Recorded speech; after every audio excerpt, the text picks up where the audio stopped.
mesmo correndo o risco de ser taxado como brega ou como cafona. Eu, inclusive, fazer a abertura de hoje com o Enya, né? Que é um dos marcos, né, da década de 80, né, o post-punk, apesar dessa referência, né, para New Wave do Enya, não tem muito a ver. De qualquer forma, esse é o Instituto Gaudiya Vaishnava de Educação, seu canal no YouTube. Meu nome é Mahakrishnanam Das.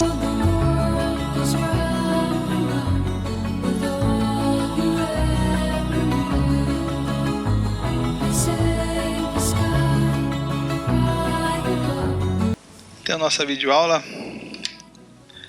abre com esse título, né? Como o conhecimento pode ser um impedimento ao serviço devocional puro. Como que a razão, como que a inteligência, o intelecto pode ser um obstáculo para alguém que quer conhecer Deus. Pelo estúpido que vos fala. Então a gente tem que entender primeiro o que é serviço devocional puro. Então Rupa Goswami dá uma das principais diretrizes, né? Esse verso aqui, ele é um ícone, né? É um dos principais a caracterizarem o serviço devocional puro. Bhakti, né? Anyabilashta Shunyam Jnana Karmarya Navritam Anakulyena Krishnanu Shilanam Bhakti Uttama. Todo Bhakti Shastri sabe muito bem esse verso devido à sua referência em definir, né, o que é o Ananya Bhakti, Uttama Bhakti, ou serviço devocional puro. Abre aspas, as características do transcendental serviço ao Senhor Krishna, Deus, são de que ele é livre do desejo de atividades fruitivas, karma, e da especulação mental filosófica, que é conhecida como Jnana, e é executado de maneira favorável.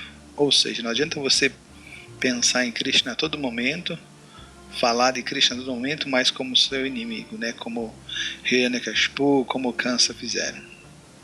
Então isso é definido como serviço devocional puro, Shilanam Bhakti Uttama. Os versos do Bhakti Rasamrita Sindhu, primeira onda, capítulo 1, verso 11. Verso paradigmal para definir as características do serviço devocional. Aí a gente está perguntando, né? Mas se o conhecimento, Jnana, em sânscrito, é uma coisa boa e desejável, através do conhecimento você conhece o mundo, a realidade, você entende as coisas como elas são, como ou quando ele se torna desfavorável ao serviço devocional puro. Sim, estamos meditando, né? Não refletindo, meditando profundamente nisto. Então, antes, para a gente entender essa questão, há necessidade de uma definição de Jnana, né? Então, Jnana, ou conhecimento, é o conhecimento discriminativo, Viveka, e racional, Jnana, obtido através das escrituras, especialmente os Upanishads, o Vedanta Sutra, né? Shruti Prasthana e Nyaya Prasthana, né? A porção das escrituras védicas onde é contido a seção de Jnana, Jnana Kanda. Também, além de ser baseado nas escrituras, né, também é baseado na observação, na análise empírica do mundo. Os Munis observaram o mundo, né, chegando-se à conclusão de que o mundo ou a matéria é ilusória. Dado que a matéria, Prakriti, é irreal e o espírito, Purusha ou Atma, é real, o Gyani, ou filósofo Sankhya, lembra que para a filosofia Sankhya, filosofia clássica Sankhya, do impostor Patanjali, Jnana é um dos elementos que caracterizam a filosofia Sankhya, né? Então o Gyani, ou filósofo Sankhya, ele se entrega a especulações mentais, inferências, né? Dedução, indução, a fim de compreender a natureza de ambos, matéria e espírito, e então renunciar, Tyaga. Então a renúncia é um item é um elemento importante que surge na vida do Gyani, né, daquele que está buscando conhecimento tradicional. Lembrando que essa renúncia ainda é uma renúncia falsa, né, porque é uma renúncia seca, artificial, conhecida como falgo vairagya, diferente da renúncia com conhecimento que leva a Krishna, né, a renúncia, o conhecimento dedicado a Krishna, que é Yukta Vairagya. Então, o Gyani, ele renuncia à felicidade temporária do contato dos sentidos com seus objetos na plataforma material, e o objetivo é alcançar a verdadeira paz e gozo na plataforma de libertação, conhecida como Moksha, através da união com o Brahman, ou a verdade absoluta. Quando o conhecimento se torna um empecilho. Então, se o conhecimento ele é um item importante que leva a entender a realidade, entender que a realidade ela é espiritual e que a realidade material é temporária, ela é ilusória. Então, o conhecimento é um instrumento importante para desenvolver renúncia e visão sobre a verdade absoluta, né, e nos conduz à autorrealização desse conhecimento. Quando então o conhecimento se torna um obstáculo, um problema para a autorrealização. Lá meu filho. Então, a suprema personalidade de Deus disse, Krishna, a pessoa autorrealizada é que cultivou o conhecimento das escrituras até o ponto de atingir a iluminação e que está livre da especulação impersonalista, compreendendo que o universo material não passa de mera ilusão. Atentem para isso. Deve entregar a mim tanto esse conhecimento quanto o processo pelo qual o alcançou. Tanto a natureza de especular, de querer compreender as coisas, quanto o processo de Gyana, de Sankhya, eles entregam para Krishna, eles superam essa etapa do processo. Então esse verso é Krishna falando para Uddhava, canto 11 do Srimad Bhagavatam, capítulo 19, verso 1. Outro verso importante: antes de alcançar o estágio de apego a mim, o devoto entende, compreende, né, Gyana, sobre meus poderes, as diferentes energias de Krishna, energia material, energia espiritual, especialmente energia material, né, e energia intermediária, Tatastha Shakti, que é o Atma. Após isso ele realiza Vijnana. Então o que seria Gyana? Gyana seria Madhurya Rasa, né? Os passatempos, atividades transcendentais de Krishna, de Deus em sua intimidade em Vrindavana. Então Gyana, o Muni, o candidato à autorrealização, compreende que o mundo é ilusório, que existe o Brahman, o absoluto, né? Existe uma verdade absoluta, de onde tudo emana e tudo existe, né? E essas diferentes energias, né? Ele entende o Brahman e o Atma, a alma e a verdade absoluta. Então isso é conhecido como Gyana. Mas em Vijnana, que seria a autorrealização, o conhecimento realizado, né, seria muito mais profundo, ele compreende a meta última do conhecimento, o Vedanta, que é as doçuras transcendentais de Vrindavana, Madhurya Rasa, Krishna se relacionando com seus devotos. Então isso seria Vijnana. Então, Krishna fala que vai explicar sobre ambos, de acordo com Vishwanath Chakravarti Thakur no capítulo 7 da Bhagavad Gita. Conhecendo isso, não lhe faltará saber mais nada, pois o conhecimento e a realização de meu aspecto impessoal estão inclusos aqui. Tudo está incluso em Vijnana, né? Porém, Gyana conduz até Vijnana. Mas em Vijnana, a pessoa pode abandonar até mesmo um certo aspecto de Gyana. Vamos falar sobre isso. Então, esse comentário é do Vishwanath Chakravarti Thakur, do seu Bhagavad Gita Sartavarshini Tika. Quando Gyana se torna uma contaminação para o Bhakta. Então, o Rupa Goswami também explica esse ponto no Padeshamrita, no verso 2, Satyahara Parasascha, Prajalpo Niyamagraha, Jana Sangascha Laolyancha, Shadbhir Bhakti Vinashati.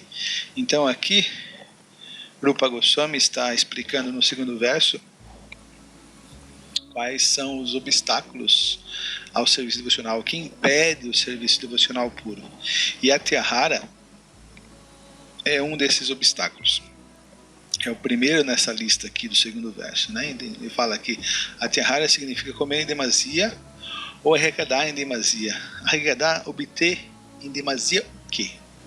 Então, Srila Bhaktivinoda Saraswati Thakur explica em seu comentário no Vritti que o esforço em demasia feito por especuladores, pessoas que se excitam em exercitar a mente, em exercitar o intelecto, acadêmicos, filósofos, cientistas, pessoal que gosta de pensar, sente prazer no pensamento, né?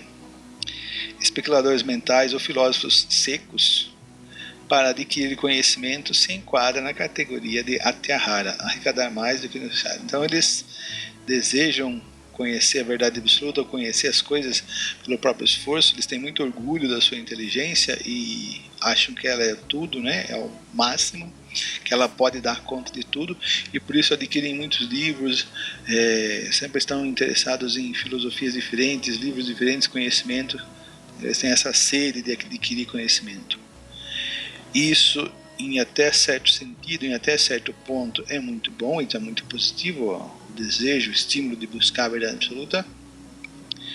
Mas quando a gente fala sobre Bhakti Uttama, Anabhilashta Shunyam, Ananya Bhakti, essa tendência se torna uma contaminação porque ela tem uma mácula egoísta. Segundo o Srimad Bhagavatam, o esforço feito por especuladores filosóficos ao escreverem volumes de livros sobre filosofia insípida, desprovida, carente de consciência de Krishna, é inteiramente fútil, se não inútil. O trabalho que karmis, trabalhadores, pessoas que estão buscando prazer no mundo, que escrevem volumes de livros sobre desenvolvimento econômico, também se enquadra na categoria de atyahara. De modo semelhante, aqueles que não têm desejo de alcançar a consciência de Krishna e cujo único interesse é possuir coisas materiais de maneira crescente, seja sob a forma de conhecimento científico, filosófico ou erudição, ou então lucro monetário, né, o caso dos karmis, estão todos incluídos na categoria de atyahara. Então, o conhecimento que é muito bom, se a pessoa se atende, se detém apenas nele e não no intuito de se render à verdade absoluta, essa característica do conhecimento acaba se tornando um gozo dos sentidos e não o conhecimento pela verdade absoluta, isso acaba se tornando um problema. Quando o Jnana se torna uma contaminação para o Bhakta, quando o candidato a devoto lê em demasia outros livros sem um propósito subjacente, sem realmente estar conectado ao serviço a Krishna, à satisfação de Krishna, mas apenas por uma excitação ou busca intelectual que é egoísta, que acaba se tornando um gozo dos sentidos. Quando se entrega em demasia em discussões enfadonhas, em dar argumentos, derrotar argumentos, refutar argumentos, baseado no falso ego, né? Acreditando que sua perspectiva é superior e deve prevalecer. Ou então, quando o devoto confia em demasia em sua experiência passada, eu já vivi tudo isso, eu já vivi muito, por isso eu sei mais que você. Ou em sua capacidade intelectual, eu sou muito inteligente, porque eu vou ouvir você. Ou então, movido por essa tendência de Jnana, mesmo um candidato a Bhakti pode se interessar em estudar profundamente filosofia, ou então aprender sânscrito, porque é pelo seu esforço, é pela sua capacidade que ele vai compreender os Vedas. Ele não consegue ter tanta confiança, ele não consegue ter a humildade de confiar em acharyas como Jiva Goswami, Vishwanath Chakravarti Thakura, Baladeva Vidyabhushana, Rupa Goswami e outros. Então ele tem que aprender o sânscrito para desvendar os Vedas, né, pelo seu próprio esforço. Ou então o devoto gosta de dar argumentos, e mesmo num público de devotos, ele cita autores como Gramsci ou autores da escola de Frankfurt sem necessidade, né? Ele está muito apegado a isso, né? Ou então às vezes ele é muito desapegado das coisas do mundo, né? Muito renunciado, mas a renúncia é seca. Ele não consegue ter um comportamento, uma aproximação amorosa e afetiva do ponto de vista transcendental para os devotos. Então essas são algumas das contaminações de Jnana que podem assolar um devoto. Então você está sugerindo que o devoto deixe de refletir e ignore suas experiências prévias? Aqui então a visitante do Festival do Domingo ficou meio desconfiada, né? Não gostou muito, não. Mas não é isso que nós estamos propondo aqui. O devoto, ele é Vijnani, aquele que tem conhecimento teórico e realizado sobre a realidade total das coisas. Ele sabe que, como as coisas do mundo são temporárias e ilusórias, ele não perde seu tempo e energia discutindo ou se posicionando sobre elas, como política, eventos sociais, que são temporários e fazem parte da Prakriti, né? Mas, ao invés disso, ele sente satisfação em se ocupar sobre a fonte imperecível de onde todo o mundano vem. Diferente dos especuladores mundanos, como cientistas e filósofos, o Bhakta é aquele que levou até as últimas consequências sua busca pelo fundamento de todas as coisas, a verdade absoluta, o Brahman, e realizou que, através de seus sentidos imperfeitos e de sua limitada capacidade intelectual, é impossível capturar ou aprender a verdade absoluta em si. Então, o Bhakta ele não conhece apenas o Brahman pelas escrituras, a Tattva Brahmanigyasa. O devoto é aquele que conhece o Para-Brahman, mas ele sabe que o intelecto, o Jnana, única e exclusivamente, é insuficiente para se aproximar desse Para-Brahman, que é o Senhor Krishna. Então a verdade absoluta, ela é a Dokshaja, que é aquele que jamais pode ser capturado pelos sentidos e pela mente.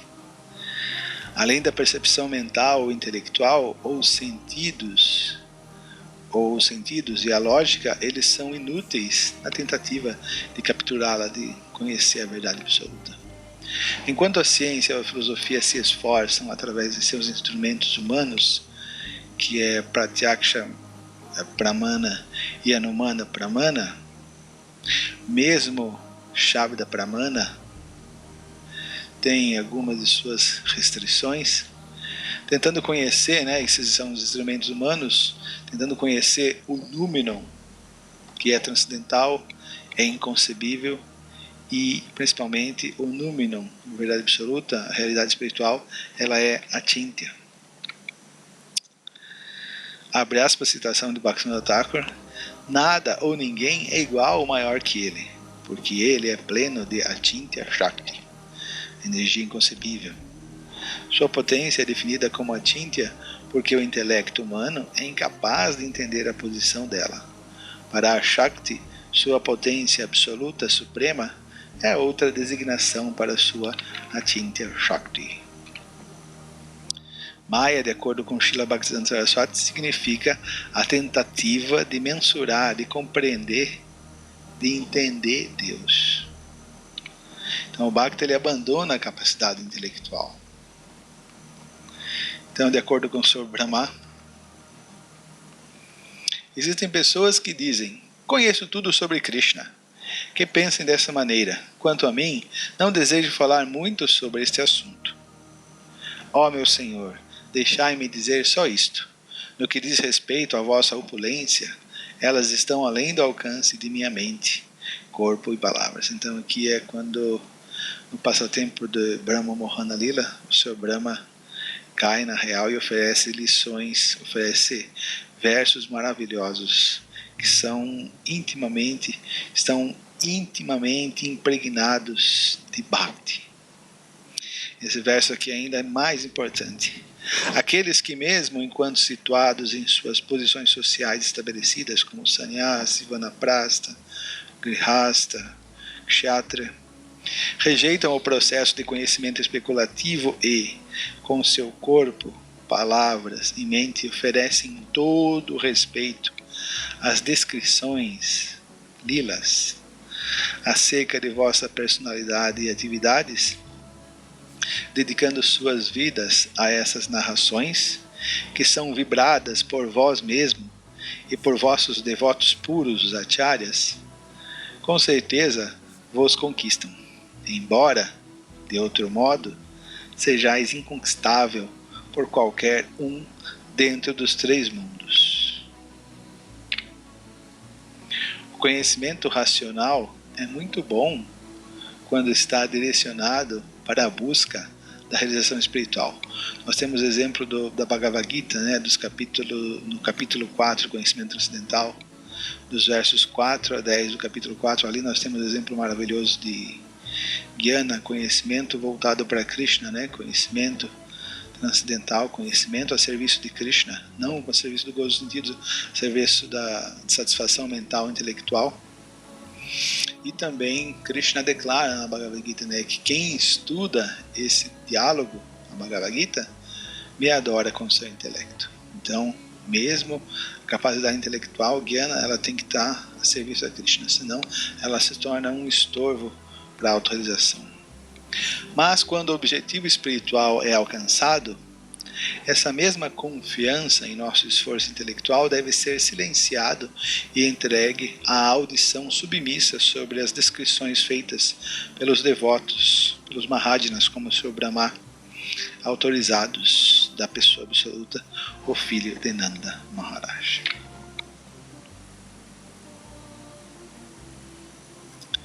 Ok, Hare Krishna. Muito obrigado a todos por ouvirem pacientemente Shravana, sem interrupção da mente, dos sentidos, do intelecto, essa videoaula. Se inscrevam no canal, deem um curtir e tenham um bom dia, uma boa tarde ou uma boa noite. Hare Krishna e tchau!